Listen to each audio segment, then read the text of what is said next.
Janardan, O Avdhardani Shiv Baba, Kathai Vistaren Yogam Atmana, narrate in detail power yoga of yours. Cha Vibhutim Bhuya, and Vibhuti again. He may na asti tripte, because I am not satisfied. Shrinvata Amritam, by listening to the nectar of knowledge. Janardan, Kathai Vistaren Yogam Atmana, Cha Vibhutim Bhuya. He may na asti tripte. Shrinvata Amritam. Interpretation. O Avdhardani Shiv Baba, narrate in detail this power of the energy of yoga of yours and this vibhuti of yours again. Because I am not satisfied by listening to this Sankhya Yoga, the nectar of knowledge full of complete explanation or full of inexhaustible and unlimited storehouse. Avdhardani literally means a generous donor, a name of Shiv. Footnote. The Supreme Soul isn't omnipresent in the Vibhutis described in Chapter 10, Shlok 6 of the Gita. The yogic energy of Mahadev or Adam who has become equal to that light of Sadashiv, the Supreme Father itself is present in them to a greater or a lesser extent, that is numbervar. All the living beings of the world are small or big batteries who acquire the power of yoga appropriately according to the Purusharth, respectively, from the World Father, the Supreme Soul, the powerhouse in the shooting of Purushottam Sangamyug at the end of the Kalpa. See, the Supreme Soul, the powerhouse in Chapter 15, Shlok 17, Chapter 6, Shlok 7, Chapter 13, Shlok 22 and 31 of the Gita. The naked ling idol of Mahadev, the Lord of Yogis, the resident of Kashi and Mount Kailash is said to be the remembrance of this very high stage of yoga that has become the universal authority of the entire world. आशु माने जल्दी और तोष माने संतुष्ट होने वाला. Ashu means soon and Tosh means the one who is satisfied. थोड़े में ही संतुष्ट हो जाए. The one who is satisfied with little. बड़े से बड़ी भूल करे और माफी मांग ले और वो संतुष्ट हो जाए. If someone makes the greatest mistake and asks for forgiveness, he is satisfied. सच्चे दिल पर सब राजी हो जाए. वो बंगाल टाइगर है. The master becomes pleased with the true heart. He is the tiger of Bengal. और बाबा है बाबा में पास है तो Student, it is Baba's part, isn't it? अरे आशुतोष है तुम अवधरदानी. ये किसका गायन है? Are, who is praised as Ashutosh, you are Avdhardani, that is the generous donor. Shankar का ही तो गायन है. Student, Baba, it is the praise of Shankar himself. भक्ति मार्ग में कहते हैं ब्रह्मम वाक्यम जनार्दनम. ब्रह्म वाक्य है, उन्हें कोई मिटा ही नहीं सकता. In the path of worship, it is said, the Brahma Vakya, that is, versions of Brahma, cannot be wiped out by anyone. दुनिया मिट जाएगी, ब्रह्म वाक्य अपनी जगह पर दृढ़ रहेंगी. The world would get wiped out. The versions of Brahma would remain constant at their place. इतना विस्तार का ज्ञान और उसका सार क्या निकलता है? Such an expansive knowledge. And what is the essence that emerges? विस्तार होता है तो इतना विस्तार होता है जिसे किताबों में बांधा नहीं जा सकता. When it expands to such an extent that it cannot be bound within the books.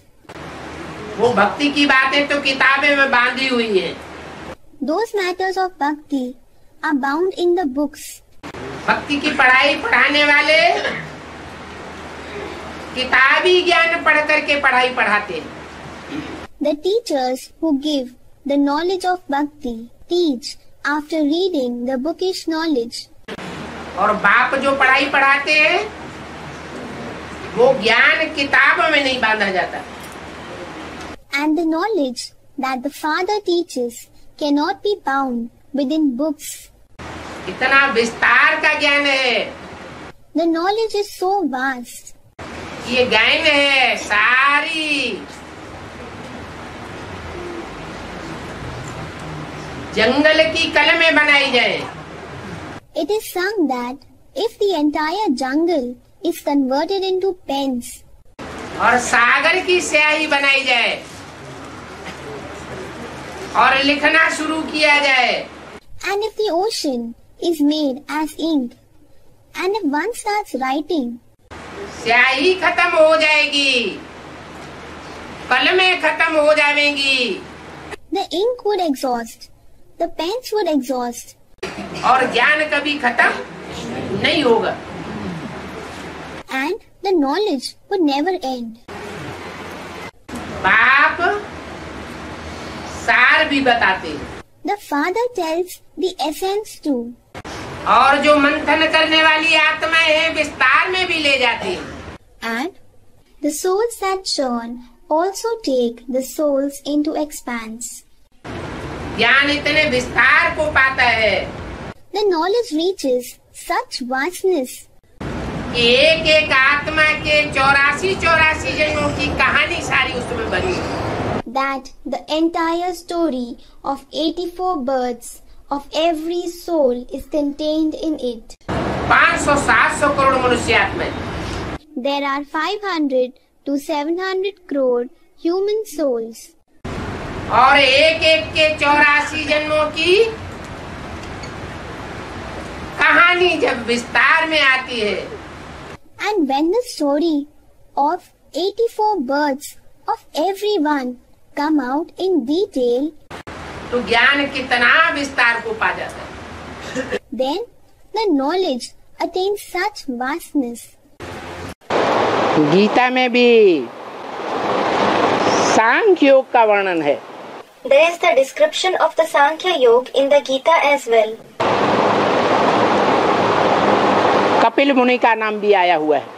The name of sage Kapil is also mentioned. Sankhya Sankhya. जैसे बताया, It was said, सह आख्या, Saha with Akhya, clarification, माने व्याख्या के साथ जो बात बताई जाए, meaning that which is explained with clarification, विस्तार से बताई जाए, उसको कहते हैं सांख्य. which is explained in detail is called Sankhya. वो सांख्य योग का प्रणेता कपिल मुनि, The author of that Sankhya Yoga, sage Kapil, जिसके नाम पर काम्पिल्य नगर आज भी, there is the city Kampilya named after him even today. दुनिया के नक्शे में देखा जा सकता है.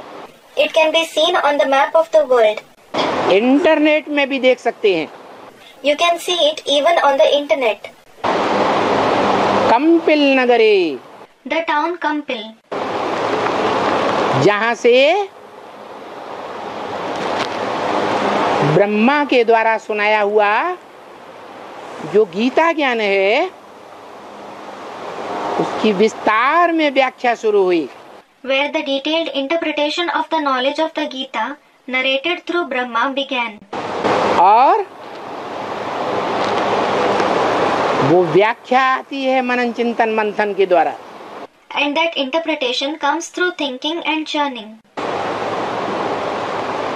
इसलिए बोला है, That is why it was said, ब्रह्म वाक्य में ही बोल दिया, ब्रह्मा के मुख से ही बोल दिया. it was said in the sentences of Brahma through the mouth of Brahma itself.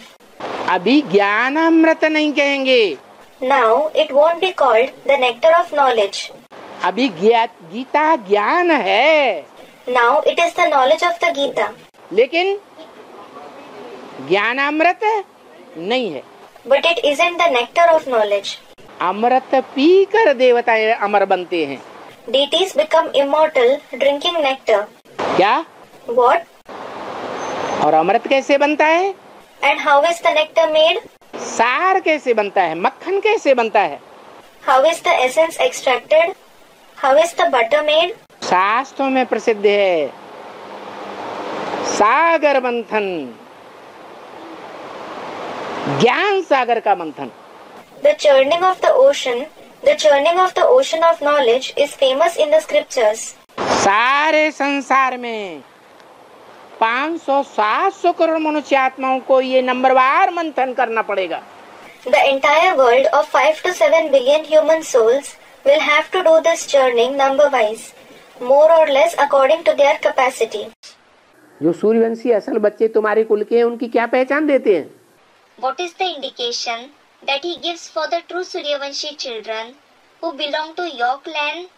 जो तुम्हारे कुल का होगा, The one who belongs to your clan तो 2 अक्षर भी सुनेगा will just listen to 2 words और फट से चिमट जाएगा। and he will stick to you immediately. कहीं हमें और सुनाओ, हमारा पेट नहीं भर रहा, और सुनाओ। He will say, tell me more, I am not satisfied. Tell me more. है, रोटी खाने की उसको टाइम नहीं मिलेगा। He, meaning the narrator, won't have time to eat roti. और वो ज्ञान पूरा ले लेना चाहेगा। And he, meaning the listener, would wish to take the entire knowledge. इतनी ही उसको भूख होगी जन्म जन्मांतर की। He will have so much hunger of many births. वो ऊंचे के ऊंचा भगवंत है, जिसके लिए भक्ति मार्ग में कलयुग के अंत में कहते हैं सर्वव्यापी है। कैसे सर्वव्यापी है? He is the highest of high God, for whom it is said in the path of bhakti at the end of the Iron Age that he is omnipresent. How is he omnipresent? Gita में कहा है कि उस अव्यक्त मूर्ति के द्वारा सारा संसार व्याप्त है, जैसे बीज से सारा वृक्ष भरा हुआ है। It is said in the Gita, the entire world has spread through the Avyakta Murti, just like the entire tree is full of the quality of the seed. सारे वृक्ष में बीज समाया हुआ है नहीं? Is the seed present in the entire tree or not? Student, it is. लेकिन बीज कहता है नहं तेषु ते मयि। But the seed says, न अहम तेषु ते मयि. क्या मैं उनमें नहीं हूँ? पत्तों में, टहनियों में, वृक्ष में, तनों में, फल में, फूल में मैं नहीं हूँ, लेकिन वो सब मेरे में है। What? I am not present in them, in the leaves, sub-branches, tree, branches, fruits and flowers. I am not present in them, but they all are in me. वो रूप है शिव के मंदिर में रखा हुआ शिवलिंग, जो निराकार भी है, क्योंकि दुनिया देखने में नहीं आती। So that form is the Shivling kept in the temple of Shiv, which is incorporeal because the Indriya aren't visible. है जो इंद्रिया है, लेकिन बाप की याद में रहने से वो इंद्रियां अपना फल नहीं भोगती, इसलिए मेरा है। They are certainly present. The Indriya are present, but because of staying in the Father's remembrance, those Indriya don't enjoy their fruits. This is why he is incorporeal.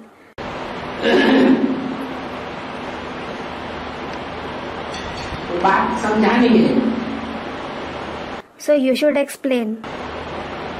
भक्ति मार्ग में जो कहते आए हैं सर्वव्यापी है। In the path of bhakti, they have been saying that he is omnipresent. ये बात समझनी है कि भक्ति मार्ग में जब कहते हैं, ब्राड ड्रामा में कहते हैं, तो उस ब्राड ड्रामा की शूटिंग कहाँ होती है? तो संगम में कौन कहते हैं सर्वव्यापी है और कैसे कहते हैं सर्वव्यापी है? You have to understand, when it is said so in the path of bhakti, in the broad drama, where is the shooting of that broad drama performed? Student, in the confluence age.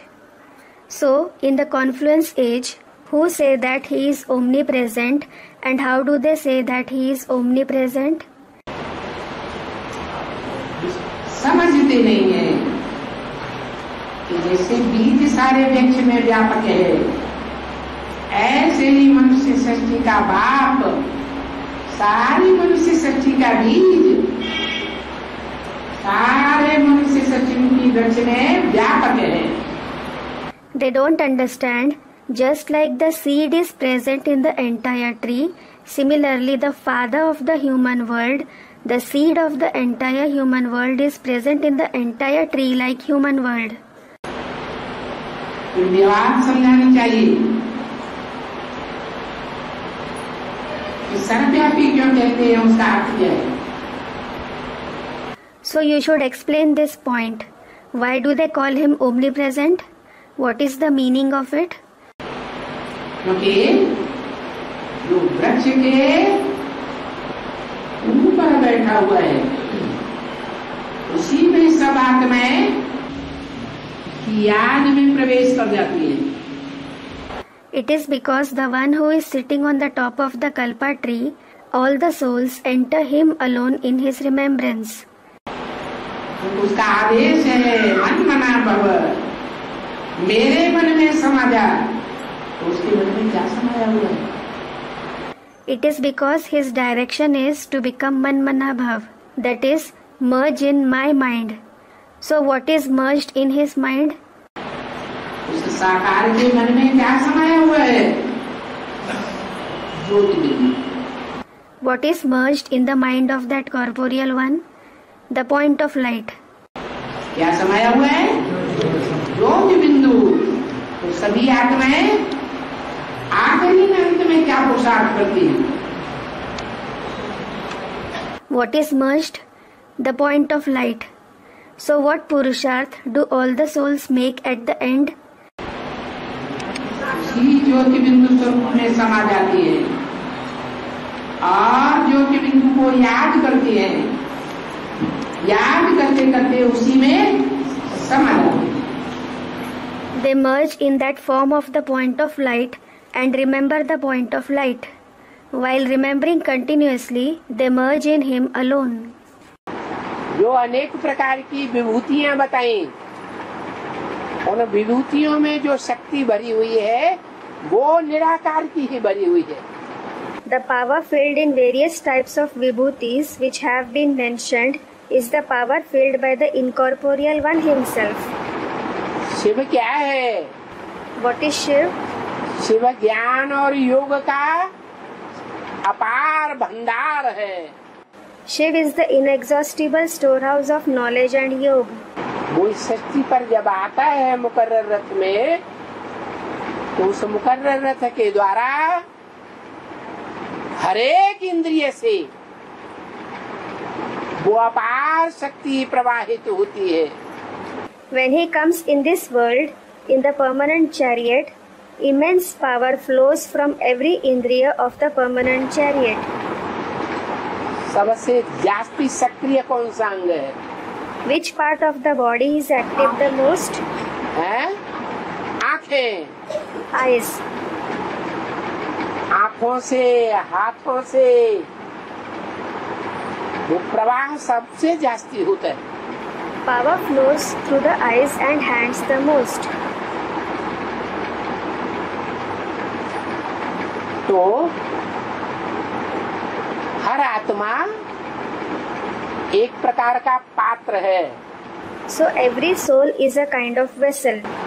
कोई मन बुद्धि रूपी पात्र छोटा, कोई बड़ा, कोई medium, नंबरवार पात्र है. Some vessel in the form of the mind and intellect are small, some are big, and some are medium. They are numbervar vessels. जो 500-700 करोड़ मनुष्य आत्माएं हैं वो क्या है? What are the 5 to 7 billion human souls? पात्र है, बर्तन, They are vessels, utensils, छोटा बर्तन, बड़ा बर्तन, small utensils or big utensils. जो जैसा बर्तन संगम युग में वो उतना ही ज्ञान योग की पावर अपने में भर लेता है। Whoever is whatever kind of utensil, he feels the power of knowledge and yoga within himself to that extent in the confluence age. वो पावर पहले जन्म से लेकर के और कलयुग के अंतिम जन्म तक काम देती रहती है। That power keeps giving service from the first birth till the last birth in the Iron Age. नंबरवार आत्माएं नंबरवार ऊंचे और नीचे बनती है। Number-wise souls become number-wise elevated and degraded. क्योंकि आत्मा एक प्रकार की बैटरी है। Because souls are a kind of batteries. Battery छोटी बड़ी होती है, कोई कम पावर वाली होती है, कोई ज्यादा पावर वाली होती है। Batteries are big and small. Some possess less power and some possess more power. 500-700 crore मनुष्य आत्मा रूपी बैटरीज है। There are 500 to 700 crore, that is 5 to 7 billion human soul-like batteries. उनमें नंबरवार पावर भरी हुई है। वो पावर कब धारण करती है? Number-wise power is contained in them. When do they acquire the power? जब जनरेटर इस सृष्टि पर आता है। When the generator comes in this world. वो है supreme soul. He is the supreme soul. Supreme soul साकार में प्रवेश करके इन आत्मा रूपी बैटरीज को संग का रंग लगाता है। Supreme Soul enters into the corporeal medium and influences the soul-like batteries through his company. जैसे तार का तार से योग करते हैं। For example, one wire is connected to another wire. एक बैटरी में तार जोड़ा और दूसरी बैटरी में तार जोड़ा तो योग हुआ ना। If you connect the wire of one battery with another, a connection is formed, isn't it? तो जिस बैटरी में पावर ज्यादा होगी उसकी पावर खाली बैटरी में पास हो जाएगी। The battery which has more power, its power will pass to the empty battery. तो तुम योग लगाते हो ऊंचे ते ऊंचे बाप के साथ। So, you have a connection with the highest of the High Father. किस लिए लगाते हो? Why do you have it? क्योंकि तुम्हारी पावर बढ़ जाती है संग के रंग से। It is because your power increases through the color of his company. ये देह की जो इंद्रियां है ना, There are these organs of the body, aren't there? ये इंद्रियों से जब संग होता है देहधारियों के साथ, When these organs come in the company of the organs of another bodily being, तो बैटरी जरूर डिस्चार्ज होती है। the battery definitely is discharged. जैसे कोई बैटरी में से वायर निकाले जाते हैं Just like when wires are taken out of a battery, और उन वायर्स का कनेक्शन खाली बैटरी के साथ कर दिया जाए, and if those wires are connected with an empty battery, तो बड़ी बैटरी में कितनी भी पावर भरी हुई हो, then whatever amount of power is filled in the big battery, वो पावर डिस्चार्ज हो जाएगी। that power will be discharged. ये भी हमारी भी आत्मा रूपी बैटरीज हैं। These are also our battery-like souls. ये आत्मा रूपी बैटरीज एक पावर हाउस से डायरेक्ट संग के रंग में आनी चाहिए। These battery-like souls should come directly in the color of the company with the one powerhouse. एक से सुनो, Listen from the one. अनेकों से सुना If you listen from many, तो व्यभिचारी ज्ञान हो जाएगा। then the knowledge will become adulterated. जैसे वैश्या व्यभिचारी होती है या आप व्यभिचारी होती है, For example, is a prostitute adulterous or is she pure? वैश्या व्यभिचारी होती है, A prostitute is adulterous, तो उसमें चरित्र की पावर नहीं होती, so she does not have the power of character. Purity की पावर नहीं होती। She does not have the power of purity. वैश्या के मुख से निकले हुए महावाक्य The words emerging from the mouth of a prostitute वो असर नहीं करते। do not have an effect. और कोई सधवा हो, And if there is a married woman, sadhva, एक पतिव्रतधारी हो, if she is a woman loyal to her husband, pativratdhari, कभी अपवित्र बनी नहीं हो, if she has never become impure, that is adulterous, तो उसके मुख से जो भी वाक्य निकलेगा वो सत्य साबित हो जाता है। then whatever sentence is uttered through her mouth is proved to be true. सती सावित्री कही जाती है। She is called Sati Savitri. तो प्योरिटी में बड़ी ताकत है। So, purity has a lot of power. काम के आधार पर नाम बनता है। Names are formed based on the tasks performed. Ram, Ram, रम्यते योगिनो यस्मिनीति Ram, means Ramyate Yogino Yasmin Iti Ramaha. That is, the one in whom the yogis delight is Ram. क्योंकि नंबरवार सारी दुनिया राम को पहचानती है। It is because the entire world recognizes Ram sooner or later. That is numbervar, जो सृष्टि के अंतकाल में शंकर के रूप में प्रत्यक्ष होता है। who is revealed as Shankar at the end time of the world. निराकारी यादगार लिंग के रूप में प्रत्यक्ष होता है। He is revealed as the Ling, the Yadgar of the incorporeal one. वो लिंग रूप उसकी ज्यादा से ज्यादा मूर्तियां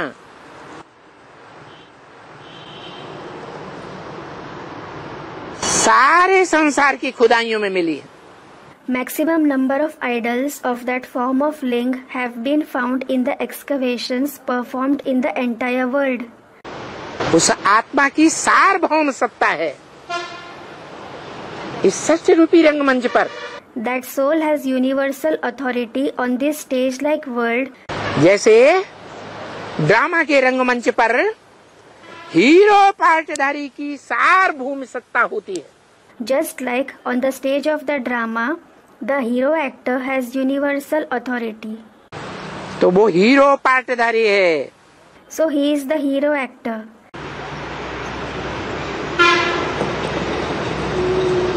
अव्वल नंबर का हीरा है।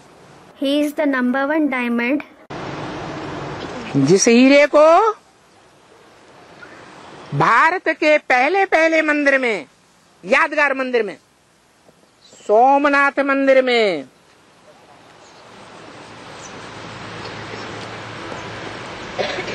शिव के रूप में प्रतिष्ठित किया गया है। who is shown as Shiv in the first temple of Bharat, the Yadgar temple in the Somnath temple. क्योंकि सोमनाथ मंदिर में लिंग के रूप में लाल पत्थर दिखाया गया था।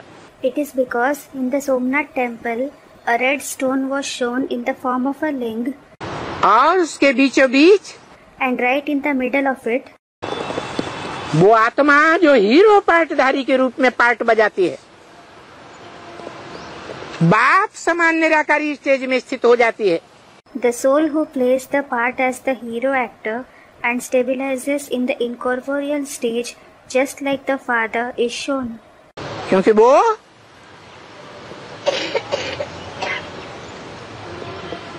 अव्वल नंबर धर्म की स्थापना करने वाला बाप है। It is because he is the father who establishes the number one religion. जितने भी धर्म पिताएं इस सृष्टि पर आए, All the religious fathers who came in this world, वो सब भगवान बाप के घर से डायरेक्ट उतरते हैं। they descend directly from God the Father's home. बीज रूप स्टेज में स्थित होते हैं। They stabilize in the seed form stage. उनके चेहरे से निराकारी स्टेज झलकती है। The incorporeal stage reflects from their face. Buddha के चेहरे को ध्यान से देखो। Look at the face of Mahatma Buddha carefully. Christ के चेहरे को ध्यान से देखो। Look at the face of Christ carefully. Guru Nanak के चेहरे को ध्यान से देखो। Or look at the face of Guru Nanak carefully. चेहरा क्या बताता है? What does the face indicate? आंखें चढ़ी हुई हैं। The eyes are turned upwards. जैसे निराकारी धाम की याद में हो। As if they are in the remembrance of the incorporeal abode. वो तो इस मनुष्य सृष्टि के देहधारी धर्म पिताएं हैं, बाप हैं। They are the bodily religious fathers of this human world. They are the fathers. लेकिन उन बापों का भी कोई बाप है इस मनुष्य सृष्टि में। But there is some father of even those fathers in this human world, जिसे एडम आदिदेव कहा जाता है। who is called as Adam and Adidev. सभी धर्म वाले उस आदि पिता को मानते हैं। The people of all the religions accept that Adi Pita, that is the first father. आदि पुरुष के रूप में मानते हैं। They accept him in the form of Adi Purush, that is the first man.